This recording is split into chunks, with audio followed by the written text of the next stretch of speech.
പിന്നൊരു തെറിയാണ് ഇട്ടിരിക്കുന്നത്. ഇതിലും നല്ലത് കാലകത്തി കിടക്കുന്നതാ എന്നുള്ള സ്റ്റാർ മാജിക് എന്ന് പറയുന്ന പ്രോഗ്രാമിലെ ലക്ഷ്മി നക്ഷത്രം നിങ്ങൾക്ക് അറിയായിരിക്കും. അവതാരിക എന്നുള്ള രീതിയിൽ അത്യാവശ്യം ഭയങ്കര ഫേമസ് ആയിട്ടുള്ള ഒരാളാണ് ലക്ഷ്മി നക്ഷത്ര.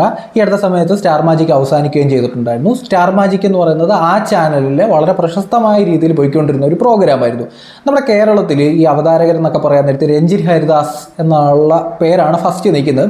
അതിനുശേഷം നമുക്കൊന്ന് പറയാൻ പറ്റുന്ന അത്രത്തോളം ഫേമസ് ആയിട്ട് വന്നിട്ടുള്ള സ്ത്രീകൾക്കിടയിലൊക്കെ അത്യാവശ്യം നല്ല രീതിയിൽ പോപ്പുലർ ആയിട്ടുള്ള ഒരാളാണ് ലക്ഷ്മി നക്ഷത്ര. രഞ്ജിൻ ഹരിദാസിനെ ഇഷ്ടമുള്ളവരും അല്ലെങ്കിൽ ലക്ഷ്മി നക്ഷത്രം ഇഷ്ടമുള്ളവരും ജസ്റ്റ് ഒന്ന് കമൻറ്റ് ചെയ്യണം കേട്ടോ. ആരെയാണ് നിങ്ങൾക്ക് ഏറ്റവും കൂടുതൽ താല്പര്യം എന്നറിയുന്നതിന് വേണ്ടിയാണ്. എൻ്റെ ഫേവറേറ്റ് രഞ്ജിൻ ഹരിദാസ് ആണ്. അത് കഴിഞ്ഞിട്ടേ ഉള്ളൂ ഒരു അവതാരിക കേരളത്തിൽ എന്ന് വിശ്വസിക്കുന്ന ഒരാളാണ് ഞാൻ. കഴിഞ്ഞ ദിവസം ഈ ലക്ഷ്മി നക്ഷത്രയുടെ പേജുണ്ട്. പേജ് എന്ന് പറയുന്നത് അവരൊരു വ്ളോഗർ കൂടിയാണ്. സോഷ്യൽ മീഡിയ പ്ലാറ്റ്ഫോമിൽ യൂട്യൂബിലൊക്കെ 20 ലക്ഷത്തോളം ഫോളോവേഴ്സ് ഉള്ള ഒരാളാണ് ലക്ഷ്മി നക്ഷത്ര. കോണ്ടന്റ് ഒക്കെ ഇടുന്ന കാണാം. അതുപോലെ തന്നെ ആ വീഡിയോ എടുത്ത് ഫേസ്ബുക്കിലൊക്കെ പോസ്റ്റ് ചെയ്യാറുണ്ട്. അങ്ങനെ ഫേസ്ബുക്കിൽ പോസ്റ്റ് ചെയ്ത ഒരു വീഡിയോയുടെ കമൻറ്റ് ബോക്സിൽ ഒരാൾ വന്നിട്ട് ലക്ഷ്മി നക്ഷത്രയ്ക്ക് ഒരു കമൻറ്റ് ഇട്ടിട്ടുണ്ട്. ഒന്ന് പോയേടി, പിന്നൊരു തെറിയാണ് ഇട്ടിരിക്കുന്നത്. ഇതിലും നല്ലത് കാലകത്തി കിടക്കുന്നതാ എന്നുള്ള രീതിയിലൊരു പോസ്റ്റാണ്, ഒരു കമൻറ്റാണ് ഒരാൾ ഇട്ടിരിക്കുന്നത്. അതിന് കൃത്യമായ രീതിയിൽ ഒരു മറുപടി ലക്ഷ്മി നക്ഷത്രം കൊടുത്തിട്ടുണ്ട്.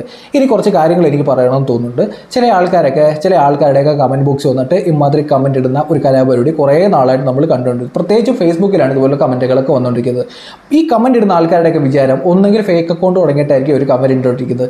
ഇവർ പ്രൈവറ്റ് അക്കൗണ്ട് ആക്കി ഇട്ടിട്ട് പറയും നമ്മൾക്ക് സേഫ് ആണെന്ന് വിചാരിക്കുന്ന ആൾക്കാരാണ്. ചിലപ്പോൾ ഗൾഫിലൊക്കെ ജോലിക്ക് പോയിരിക്കുന്ന ആൾക്കാരായിരിക്കും ഇതുപോലെയൊക്കെ കമൻറ്റ് ഇട്ടിരിക്കുന്നത്. ഇപ്പോൾ നമ്മൾ ഇതുപോലെ കമൻറ്റ് വരാൻ നേരത്ത് അവർ ഡയറക്റ്റ് ഗവൺമെൻറ്റുമായി ബന്ധപ്പെട്ട് ഒരു കംപ്ലയിൻറ്റ് എഴുതി കൊടുത്തു കഴിഞ്ഞാൽ കൃത്യമായ രീതിയിൽ നിങ്ങൾ ഏതെങ്കിലും ഒരു എയർപോർട്ടിൽ വന്നിറങ്ങാൻ നേരത്ത് പിടിച്ചകത്തിടും. അതല്ല നിങ്ങൾ എവിടെ ആണെന്നുണ്ടെങ്കിലും ഇതുപോലെ ആപ്പുകൾക്ക് ഗവൺമെൻറ് റിക്വസ്റ്റ് കൊടുത്തു കഴിഞ്ഞാൽ നിങ്ങളുടെ ലൊക്കേഷൻ കിട്ടും, നിങ്ങളുടെ അഡ്രസ്സ് കിട്ടും, നിങ്ങൾ ആരാണെന്ന് വരെ കൃത്യമായ രീതിയിൽ അറിയാൻ പറ്റും. അപ്പം എത്ര ഫേക്ക് അക്കൗണ്ടിൻ്റെ പിന്നിലിരുന്ന് എന്ത് വലിയ ഡയലോഗ് അടിച്ചാലും പിടിക്കപ്പെടും എന്നുള്ള സാമാന്യ ബോധം എല്ലാവർക്കും ഉള്ളത് നല്ലതാണ്. പലപ്പോഴും ഈ സോഷ്യൽ മീഡിയ പ്ലാറ്റ്ഫോമിലൊക്കെ അത്യാവശ്യം സെലിബ്രിറ്റി സ്റ്റാറ്റസ് ഉള്ള ആൾക്കാരുടെയൊക്കെ കമൻറ്റ് ബോക്സിൽ ഇമാതിരി കമൻ്റ് ഇട്ട് കുളിര് കുറച്ച് ആൾക്കാരൊക്കെ ഉണ്ട്. ഇവരോടാണ് എനിക്ക് പറയാനുള്ളത്. ഇതുപോലെ വേറെ കുറച്ച് കമൻ്റ് ഉണ്ട്. ഇതിൻ്റെ ലക്ഷ്മി നക്ഷത്രയുടെ മറുപടി കൂടി ഞാനിവിടെ ആഡ് ചെയ്യാം. നമ്മൾ കുറച്ച് നാളായിട്ട് പലതരത്തിലുള്ള വിഷയത്തെപ്പറ്റി നമ്മുടെ നാട്ടിലൊക്കെ സംസാരിക്കാറുണ്ട്. ഇപ്പോൾ ഹണി റോസിൻ്റെ ഒരു വിഷയം. ഈ ഹണി റോസിൻ്റെ വിഷയത്തിൽ കേരളം മുഴുവൻ അറിയപ്പെടുന്ന ഒരാളായിരുന്നു ബോച്ചെ. ബോച്ചെ എന്നൊക്കെ പറയുന്ന നേരത്ത് അത്യാവശ്യം നല്ല രീതിയിൽ കാശും പിടിപാടും ഒക്കെ ഉള്ള ഒരാളാണ്. പുള്ളിക്കാരൻ്റെ വായിലെ നാക്കാണ് പുള്ളിക്കാരൻ്റെ ശത്രു എന്നൊക്കെ പറയുന്നത്. അന്ന് ഡയലോഗ് അടി നെഗറ്റീവ് അല്ലെന്നുണ്ടെങ്കിൽ ഡബിൾ മീനിങ് ഉള്ള ഡയലോഗൊക്കെ അടിച്ചിട്ട് പുള്ളി പ്രശസ്തനാകാൻ നോക്കിയതാണ്.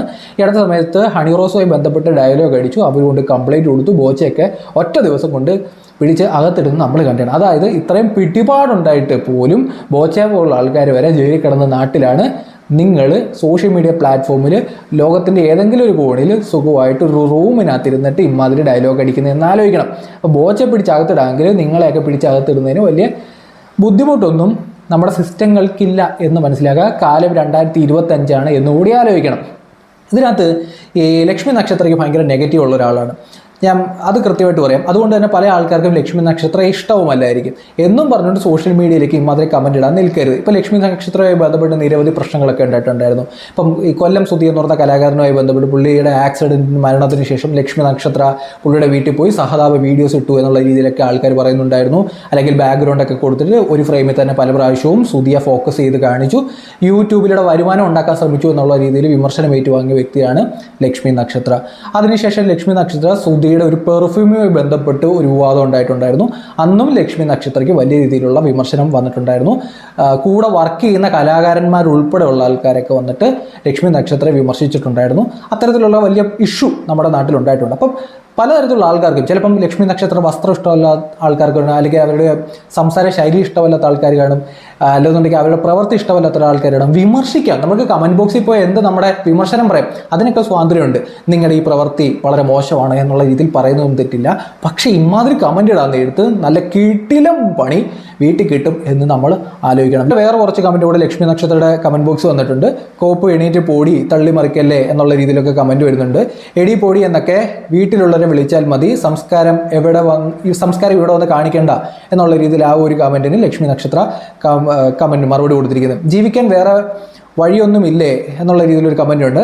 ഇല്ലെങ്കിൽ നിങ്ങൾ ചിലവിന് തരുമോ എന്നുള്ള രീതിയിൽ കമൻറ്റ് എഴുതും. ലക്ഷ്മി നക്ഷത്ര ഒരു അവതാരിക എന്നുള്ള രീതിയിൽ അവർ ഭയങ്കര സക്സസ് ആയിട്ടുള്ള ഒരു അവതാരികയാണ്. ഇതവരുടെ ജോലിയാണ്. അല്ലെങ്കിൽ യൂട്യൂബ് ചാനൽ വീഡിയോ ഇടുന്നത് അത് അവരുടെ ജോലിയാണ്. അതിനെ നമ്മൾ ജീവിക്കാൻ വേറെ വഴിയില്ലേ എന്നുള്ള ചോദ്യത്തിനകത്തൊന്നും അർത്ഥമുണ്ടെന്ന് എനിക്ക് തോന്നുന്നില്ല.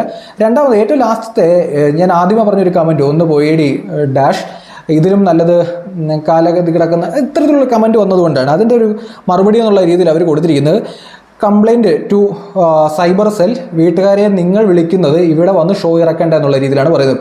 എങ്ങാനും ഇവരൊരു കംപ്ലൈൻറ്റ് എഴുതി കൊടുത്തു കഴിഞ്ഞാൽ രാജേഷ് ലോകത്തിൽ ഏത് കോണിലാണെന്നുണ്ടെങ്കിലും രാജേഷ് വന്ന് പോലീസ് സ്റ്റേഷനിൽ മുഖം താഴ്ത്തി മുഖം മറിച്ച് നിൽക്കേണ്ടി വരും. ഈ ഹണിറോസുമായി ബന്ധപ്പെട്ട് ബോച്ചയുടെ ഒരു ഇഷ്യൂ ഉണ്ടായപ്പോൾ ഹണി റോസ് കൊണ്ടുപോയിട്ട് കമൻറ്റ് ബോക്സിൽ കമൻറ്റ് ഇട്ട ആൾക്കാർക്കെതിരെ എല്ലാം കംപ്ലൈൻറ്റ് കൊടുത്തിട്ടുണ്ടായിരുന്നു. ഒരാൾ തലയും മുണ്ടിട്ട് പോകുന്ന വീഡിയോ നമ്മൾ കണ്ടതാണ്. അപ്പോൾ സോഷ്യൽ മീഡിയ പ്ലാറ്റ്ഫോമിൽ മാന്യവും മര്യാദയായിട്ട് കമൻറ്റ് ഇട്ടില്ലെന്നുണ്ടെങ്കിൽ തല താഴ്ത്തി പോലീസ് സ്റ്റേഷനിലൂടെയൊക്കെ നടക്കേണ്ടി വരും. നമ്മുടെ സമയം വളരെ മോശമായ രീതിയിൽ സമയം നഷ്ടപ്പെടുത്തി കളയേണ്ടി വരും. നാട്ടുകാരുടെ മുമ്പ് ഒരു ഞരമ്പൻ എന്നുള്ള രീതിയിൽ പേരുദോഷമൊക്കെ കിട്ടേണ്ടി വരും. വല്ല അപ്പാപ്പന്മാരെയൊക്കെ ആയിരിക്കാം ലോകത്തിൻ്റെ ഏതെങ്കിലും കോണിലിരിക്കുന്ന ഇതൊക്കെ ഇടുന്ന ഡയലോഗ് അടിക്കുന്നത്. വെറുതെ അവരെ കൊണ്ടൊരു കംപ്ലൈൻറ്റ് എഴുതി കൊടുത്തു കഴിഞ്ഞാൽ ചുമ്മാ പണി വീട്ടിൽ കിട്ടുന്ന കേസൊക്കെയാണ്.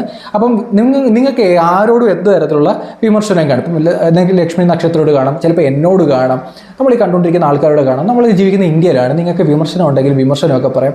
അതിനൊക്കെയാണ് കമൻറ്റ് ബോക്സ് കൊടുത്തിരിക്കുന്നത്. നമ്മുടെ എതിരഭിപ്രായം പറയാനും കൂടിയാണ്, എല്ലാം സപ്പോർട്ട് ചെയ്യാൻ വേണ്ടിയൊന്നുമല്ല. പക്ഷേ ഇമാതിരി ഡയലോഗ് അടിച്ചു കഴിഞ്ഞാൽ പണി കിട്ടും എന്ന് ആലോചിച്ചോണം. സ്ത്രീകൾ കമൻറ്റ് ബോക്സിലാണ് മെയിൻ ഇമാതിരി ചൊറിച്ചിൽ കമൻറ്റുകളൊക്കെ വരുന്നത്. ഇതിൻ്റെ ഒരു പ്രശ്നം എന്താണെന്ന് വെച്ചാൽ, ഈ ചൊറി കമൻറ്റ് ഇടുന്ന ആൾക്കാർ പറയുന്ന ഒരു പൊതു ഡയലോഗുണ്ട്, ശ്രദ്ധിച്ചിട്ടുണ്ടോ? നിങ്ങൾക്ക് വീഡിയോ ഇട്ടാണെങ്കിൽ ഞങ്ങൾക്ക് എന്താ കമൻറ്റ് ചെയ്താൽ എന്നൊക്കെയാണ് ചോദിക്കുന്നത്. ചോദിക്കുന്ന ആൾക്കാരുടെ വീട്ടിലും സ്ത്രീകളുണ്ട്, അമ്മയുണ്ട്, പെങ്ങളുണ്ട്, ചേച്ചിയുണ്ട്, മോളുണ്ട്, അനിയത്തിയുണ്ട്, ഇങ്ങനെയുള്ള ആൾക്കാരൊക്കെ ഉണ്ട്. ഈ കമൻറ്റ് ഇട്ട ആളുടെ വീട്ടിലും കുറച്ച് ആൾക്കാരൊക്കെ ഉണ്ടല്ലോ. കമൻറ്റ് ഇട്ടു എന്നുള്ള പേരിൽ വീട്ടിലുള്ള ആൾക്കാർ നമ്മൾ കയറി എന്തെങ്കിലും പറഞ്ഞു കഴിഞ്ഞാൽ നിങ്ങൾക്ക് ഇഷ്ടപ്പെടും. അപ്പോൾ ഓരോ കമൻറ്റിനും ഒരു മര്യാദയുണ്ട്. ഇതൊക്കെ സ്കൂളിൽ നിന്നും അല്ലെങ്കിൽ കോളേജിൽ നിന്നും അല്ലെങ്കിൽ വീട്ടിൽ നിന്നും ഒക്കെ കിട്ടേണ്ട ബേസിക് ആയിട്ടുള്ളൊരു വിദ്യാഭ്യാസത്തിൻ്റെ പ്രശ്നമാണ്, ഒരു സംസ്കാരത്തിൻ്റെ പ്രശ്നമാണ്. പിന്നെ കൂടുതൽ പറഞ്ഞു കഴിഞ്ഞാൽ അങ്ങ് കയറിപ്പോവും എന്നുള്ളതുകൊണ്ട് തൽക്കാലം ഞാൻ നിർത്തുകയാണ്. ആദ്യമായിട്ട് പേജ് കാണുന്നാൽ ഫോളോ ചെയ്യുക, നിങ്ങളുടെ അഭിപ്രായം കമൻറ്റ് ചെയ്യുക. ചുമ്മാ പോയി ചൊറിഞ്ഞ് പണി മേടിക്കരുത് എന്ന് മാത്രമേ എനിക്ക് പറയാനുള്ളൂ.